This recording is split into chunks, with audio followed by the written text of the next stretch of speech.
ദേശീയ ശ്രദ്ധ പിടിച്ചുപറ്റുന്ന തെരഞ്ഞെടുപ്പ് നടക്കുന്ന മണ്ഡലമാണ് വയനാട്. രാഹുൽ ഗാന്ധി മത്സരിക്കുന്നു.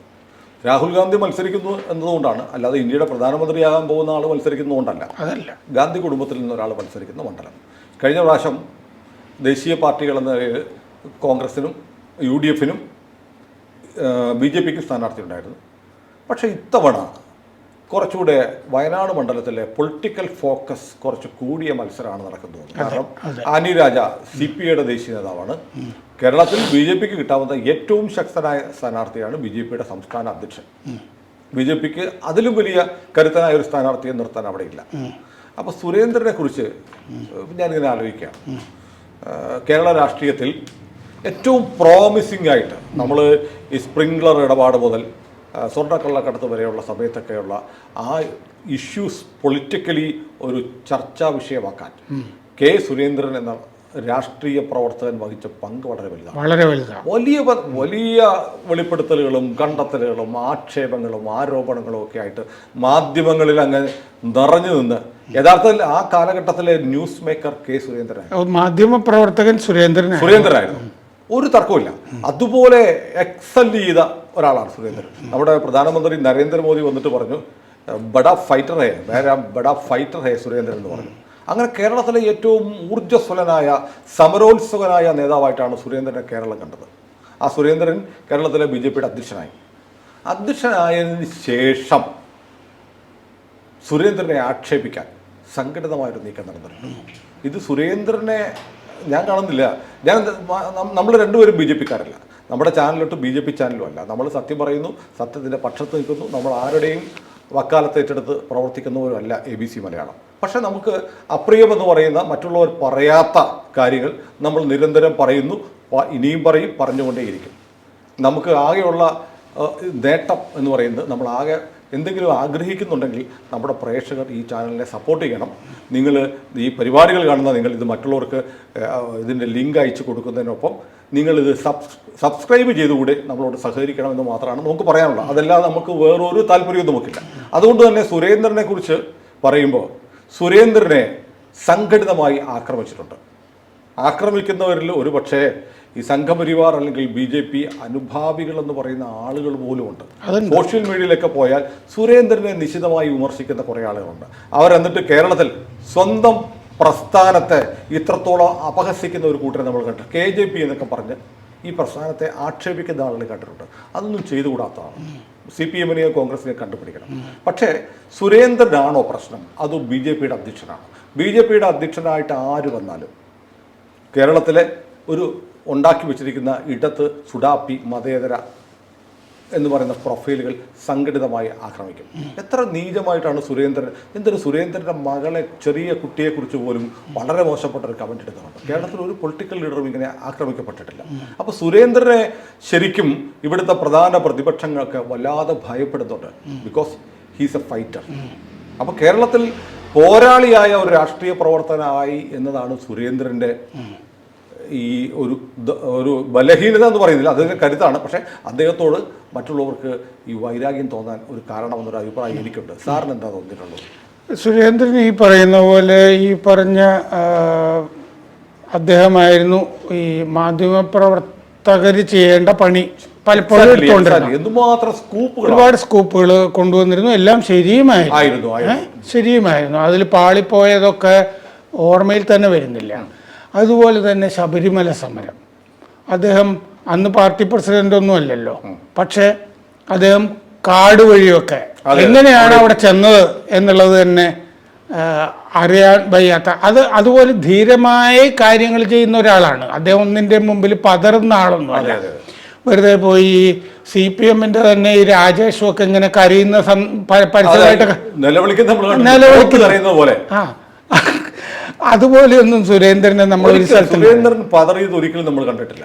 മാത്രമല്ല സുരേന്ദ്രൻ വളരെ ചെറിയ സാഹചര്യങ്ങളിൽ നിന്ന് വളർന്നു വന്നിട്ടുള്ള ഒരാളാണ്.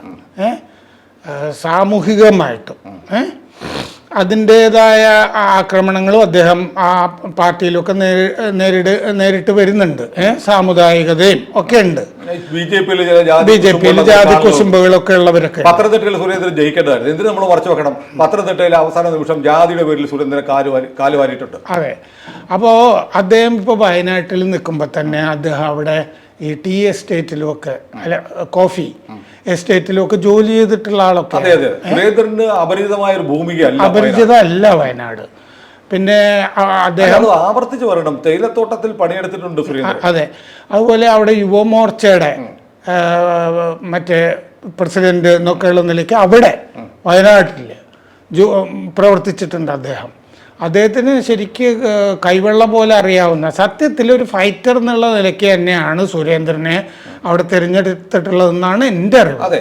അല്ലാതെ സുരേന്ദ്രനെ ഉടനെ കയറി ഒതുക്കിക്കളയാം എന്നൊന്നും പറഞ്ഞിട്ടല്ല. സുരേന്ദ്രന്റെ പ്രൊഫൈല് വളരുകയാണ്. രാഹുൽ ഗാന്ധിയോട് കണ്ടസ്റ്റ് ചെയ്ത ബി ജെ പിയുടെ സംസ്ഥാന അധ്യക്ഷൻ എന്ന് പറയുമ്പോൾ ഓൾ ഇന്ത്യ മീഡിയയിൽ ഒരു നാഷണൽ ഫിഗർ ആയി മാറുകയാണ്. കാരണം കഴിഞ്ഞ തവണ അവിടെ കണ്ടസ്റ്റ് ചെയ്തില്ല ബി ജെ പി. കാരണം BDJS കൊടുത്ത് അവിടെ ഒരു ഫൈറ്റ് ഇല്ലാത്ത മട്ടിലാണ്. അങ്ങനെയല്ല, നമ്മൾ ഇത്തവണ രാഹുലിന് ചിലപ്പോൾ രാഹുൽ തന്നെ ജയിക്കുമായിരിക്കും, എങ്കിലും വോട്ട് കാര്യമായിട്ട് നമ്മൾ കുറയ്ക്കണം. രാഹുലിനെ കുറയ്ക്കണം, നമ്മുടെ കൂടണം.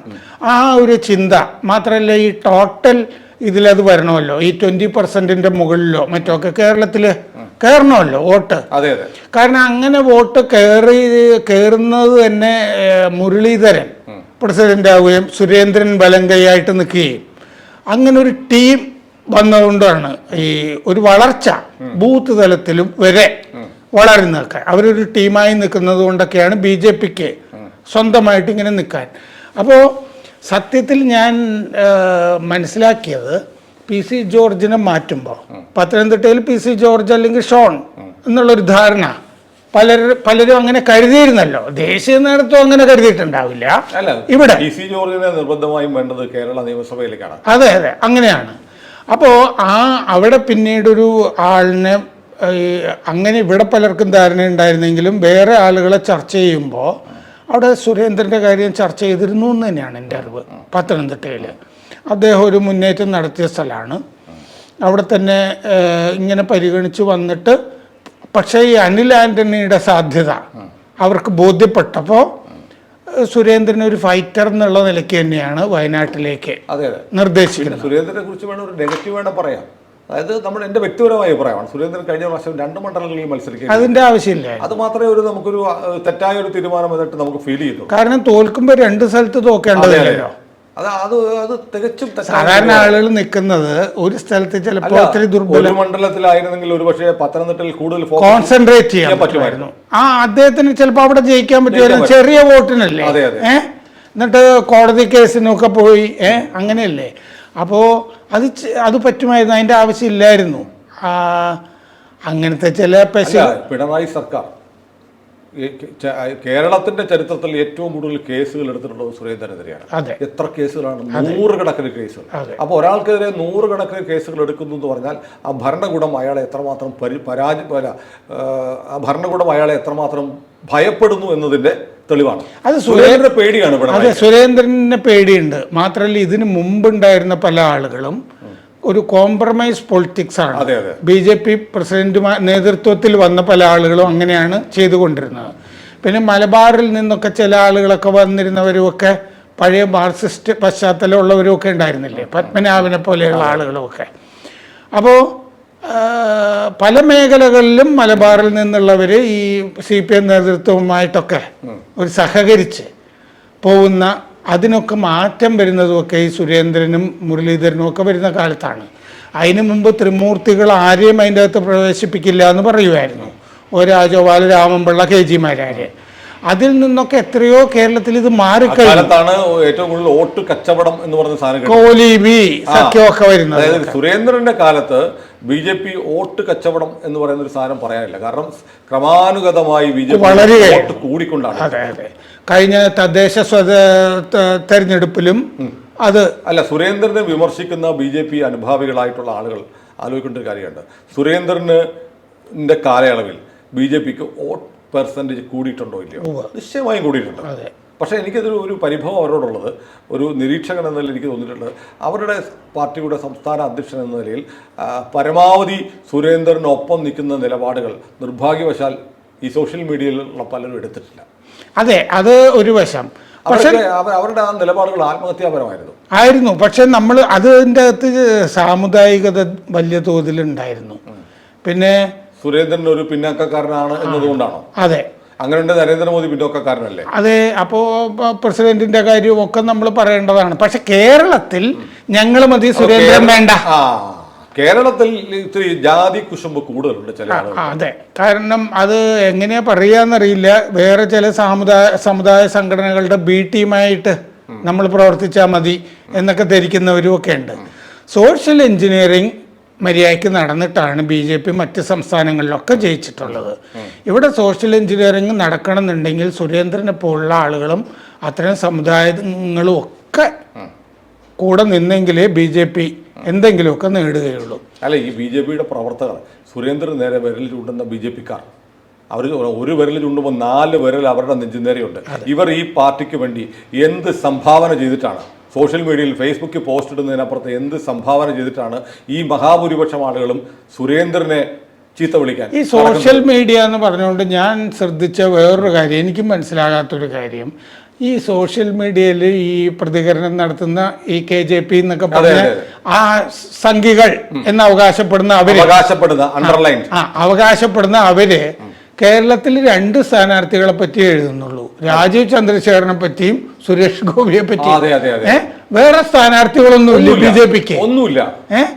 ശോഭാ സുരേന്ദ്രനില്ലേ, അനിൽ ആന്റണി ഇല്ലേ, എത്രയോ സ്ഥലത്ത് ജയിക്കാവുന്ന ആളുകൾ തന്നെ, നന്നായിട്ട് അധ്വാനിക്കുന്നവര്. BJPയെ ഒരു മൊത്തത്തിൽ ഒരു പാർട്ടിയായിട്ടല്ല അവർ കരുതുന്നത്, ഒരു സ്പ്ലിൻറ്റഡ് ഗ്രൂപ്പായിട്ടാണ് കരുതുന്നത്. ചില ആളുകളുടെ കാര്യം മാത്രമേ പറയുന്നു. ഇത് അവനവന് ഈ ഇഷ്ടമുള്ള ആളുകളെ പറ്റിച്ചെറുന്നിക്കുക, അല്ലാത്തവരെ പുലഭ്യം പറയുക. അപ്പൊ കേരളത്തിൽ ഈ പറയുന്ന BJP അനുഭാവികളാണോ ഈ പോസ്റ്റ് ഇടുന്നതെന്ന് എനിക്കറിയില്ല. BJPക്കാർക്ക് അങ്ങനെ ഒരു രാഷ്ട്രീയ പ്രത്യയശാസ്ത്രത്തിൽ വിശ്വസിക്കുന്നവർക്ക് പക്ഷേ ആ ഭാഗത്തുള്ളവരും ഇങ്ങനെ ചെയ്യുന്നുണ്ട്. തങ്ങളുടെ നേതാക്കളെയും ആ പാർട്ടിയെ മികഴ്ത്താൻ ആ പാർട്ടിയുടെ പ്രവർത്തകരാരും വരുമെന്ന് നമുക്ക് വിശ്വസിക്കാൻ തരമില്ല. അതിനി ശത്രുക്കൾ ചെയ്യുന്നതാണോ എന്നറിയില്ല. എന്നിരുന്നാലും ഈ കേരളത്തിലെ BJPയെ സംബന്ധിച്ച് BJPയുടെ വളർച്ചയ്ക്ക് സുരേന്ദ്രൻ്റെതായ പങ്ക് വഹിച്ചിട്ടുണ്ട്. വലിയ സംഭാവനകൾ ചെയ്തിട്ടുണ്ട്. ഒരു യുവത്വം പ്രദാനം ചെയ്തിട്ടുണ്ട് ആ സംഘടനയ്ക്ക്. ഊർജ്ജസ്വലമാണ്. രാഷ്ട്രീയ പാർട്ടിയും മനുഷ്യന്മാരുടെ കൂട്ടമാണ്. അതുകൊണ്ടുള്ള സ്വാഭാവികമായ അസ്വാരസ്യങ്ങൾ, ഉരുക്ക് പാർട്ടി എന്ന് പറഞ്ഞാൽ CPM-ൽ അടിയാണ് നടക്കുന്നു അല്ലേ, എന്തെല്ലാം പ്രശ്നങ്ങളുണ്ടാവുന്നു. അപ്പോൾ BJP ഒരു ജനാധിപത്യ പാർട്ടിയാണ്, CPM പോലെയുള്ള ഏകാധിപത്യ പാർട്ടിയല്ല. അപ്പോൾ സ്വാഭാവികമായ അഭിപ്രായ വ്യത്യാസങ്ങളൊക്കെ വരാം. പക്ഷേ ഇപ്പോൾ വയനാട്ടിൽ സുരേന്ദ്രൻ മത്സരിക്കുന്നു എന്ന് പറയുന്നത് കേരളത്തിലെ മറ്റ് 20 സീറ്റുകളെക്കാൾ കുറഞ്ഞ സീറ്റല്ല, 20 സീറ്റുകളെക്കാൾ പ്രധാനപ്പെട്ട സീറ്റ്, ഏറ്റവും പ്രധാനപ്പെട്ട സീറ്റാണത്.